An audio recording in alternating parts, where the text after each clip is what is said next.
Who knew just a couple of lines of JavaScript inside of a Next.js server action where we call and insert from inside that server action could be so controversial?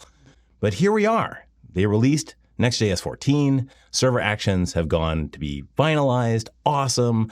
And I've been covering server actions since 13, so I was actually kind of surprised by the big response to this particular slide. It kind of took me off guard because I was thinking, if we're okay with a fetch in a React server component, and maybe by extension, we're okay with a database request in a React server component, same kind of thing, then why wouldn't we be okay with a server action?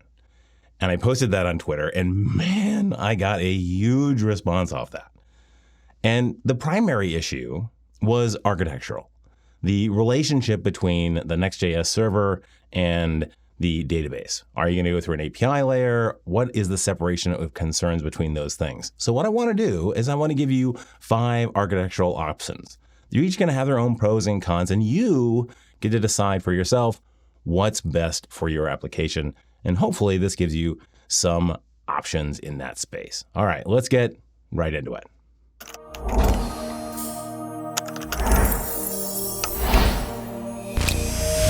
So the application I built, and of course the code is all available to you for free on GitHub. There's a link in the description right down below, is around slugs. Now, I understand that what a slug is in the web context and in more appropriately the content context, but I thought it'd be fun, and I had some Mid-Journey credits, so I just decided that I would go generate some goofy slugs, and then we'll bookmark them and unbookmark them. So this is the application, and we've got different variations on bookmarking and unbookmarking, and all of the pages do exactly the same thing. So I go over here to links, I can see that we've got 5 different versions of this, and you can simply just click on one and then bookmark and unbookmark to your heart's delight. And that is exactly the same user experience on every single page. The only difference is in how we connect to that Postgres database that's in the back end.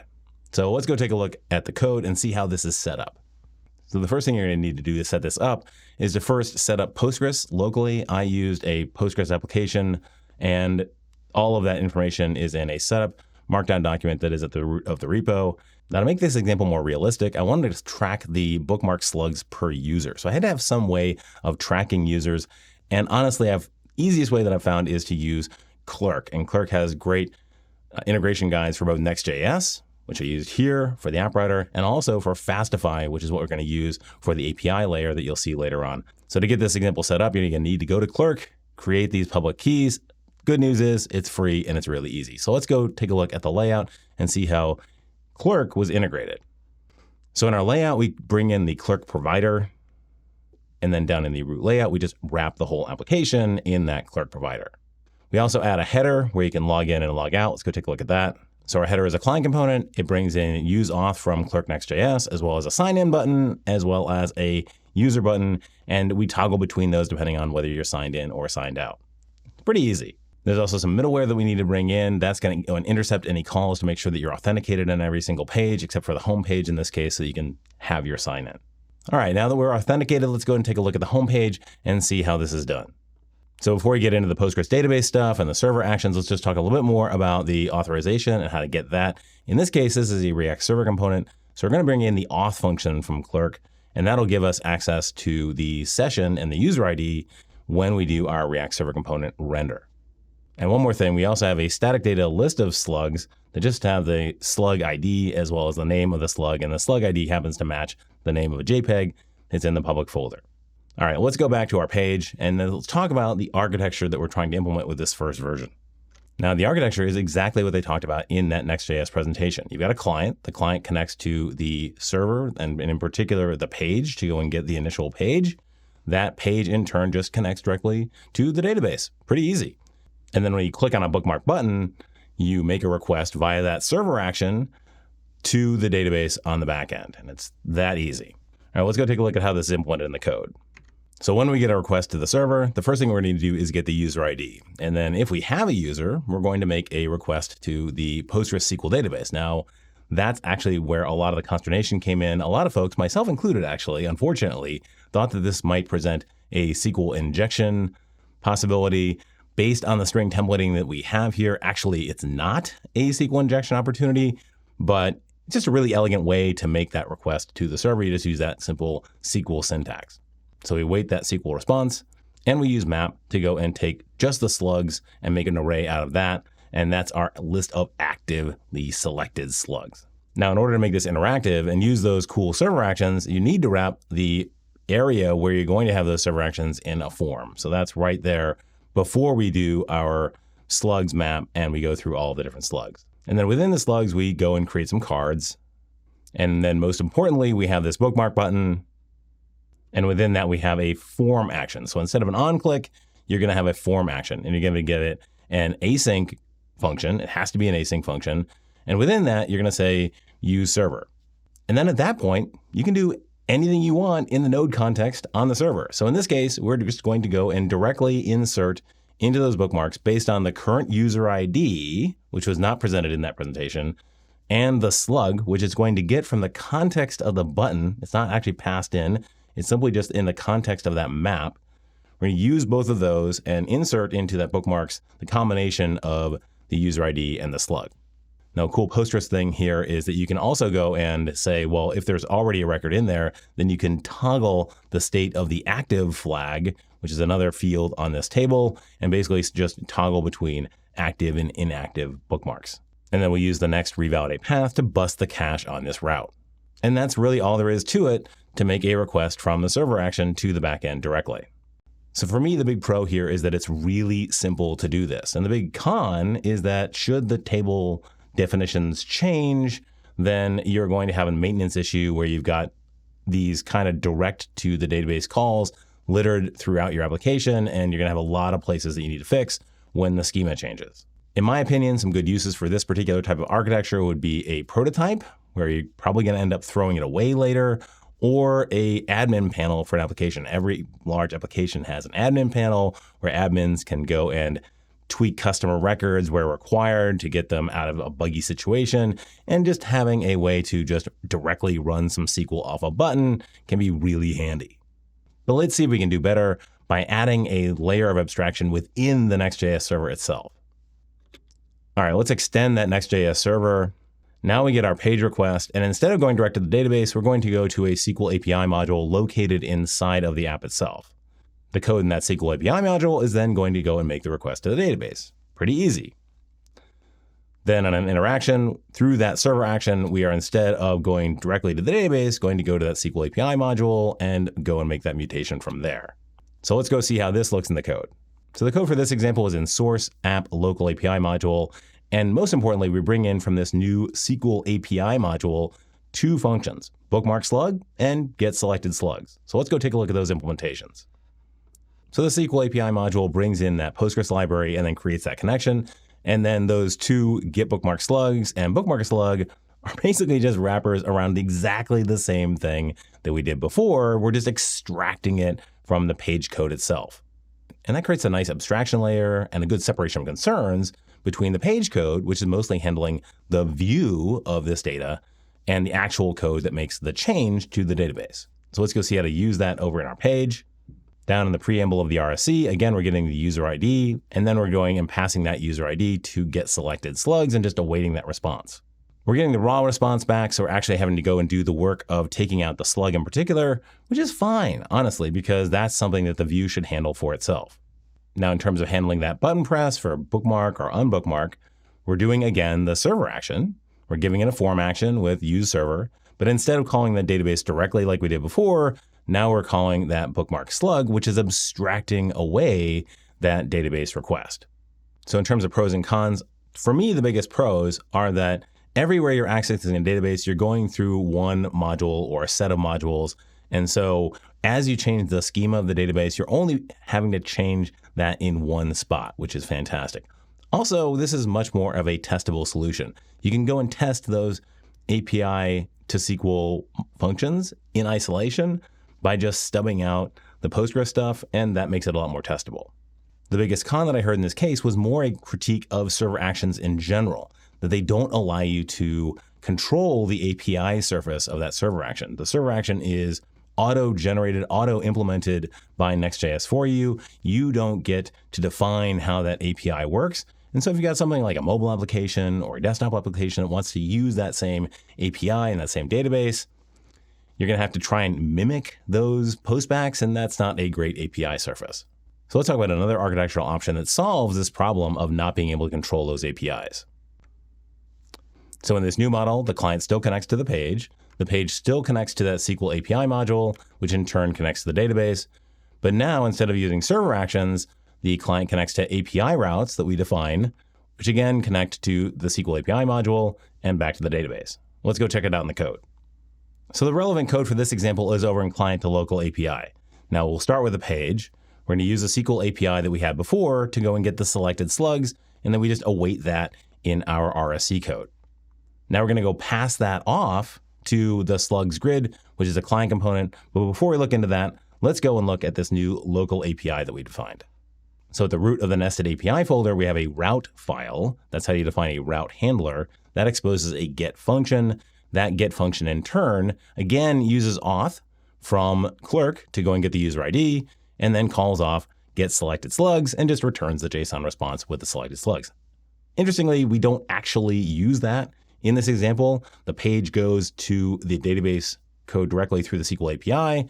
You could actually have the page code call the API.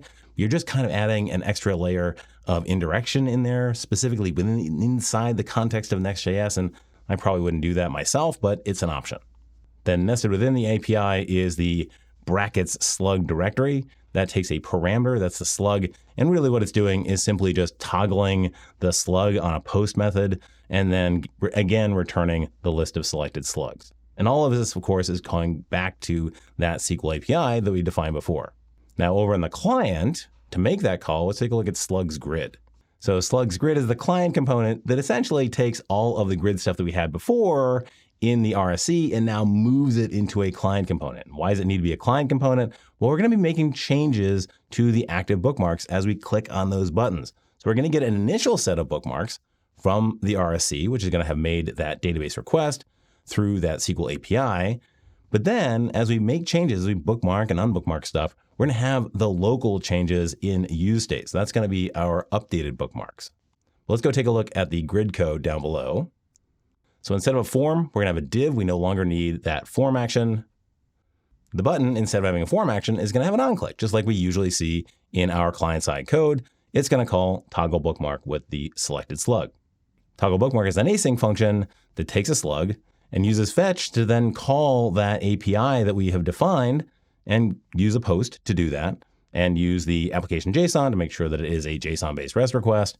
Then it's going to get back from that the JSON payload, which is going to have our updated slugs, and it's going to set that local version of the slugs that we will then up here use in preference to the initial slug. So basically say, well, if we have locally updated stuff, we use that first. If we don't have anything, then we'll use the initial set. And that makes the code for which one of the sets you are going to use pretty easy. Now you could use something like React Query for this or SWR. I probably would use that myself in a production app, but here I just want to make it really simple and straightforward and just use that fetch directly. So the big pro for me with this architecture is that we now control that API surface. With server actions, we didn't control that API surface. Now we get to define what that API looks like and make sure that our mobile applications or desktop applications are kept up to sync with the API that we actually control. The biggest con is a complaint that I heard a lot on my Twitter feed, which was that the Next app itself was talking directly to the database instead of through a microservice. Now, there are lots of arguments on either side of that. So how are we going to demonstrate this in our example? Well, the client is going to talk to that page again. That page is going to talk to Clerk to go and get our user ID. Then it's going to pass that to the REST API module. That REST API module is then going to talk to the API server. The API server is also going to talk to Clerk to go get your user identity and then talk to the database. And then when you click on stuff, that's going to talk directly to that API service, which again is going to get your Clerk session, get your user ID, and then talk to that database. Let's go take a look at the code. So in order to try out calling an API, we actually have to have an API. So we've got some extra code for that. We've used Fastify to create an API. And yes, Fastify is as awesome as y'all have said it is. Really great. And the really nice thing is that Clerk has an awesome integration with Fastify and a great documentation page to walk you through it. So it's super easy. Basically just use exactly the same environment variables that we did with the Next.js server, but now on our Fastify server, because we're going to connect to both Clerk and also to Postgres. So the first thing we do is connect to Postgres. We also enable cores because we're going to have the server located on a different port. So we need cores to enable that. And then finally, we start defining some routes. In this case, the / route should give you the selected bookmarks that you have. So it's just going to go and get your auth, who you are. And then if you are somebody that we know about, we're going to go to the database and make that request, just like we did before from Next.js. Of course, that is now located in this API. So we run that at the same time as we do our Next.js server, and let's go take a look at how we make requests to that server. So back in our Next.js app, in the source app client to MSVC directory or microservice directory, we have our page file.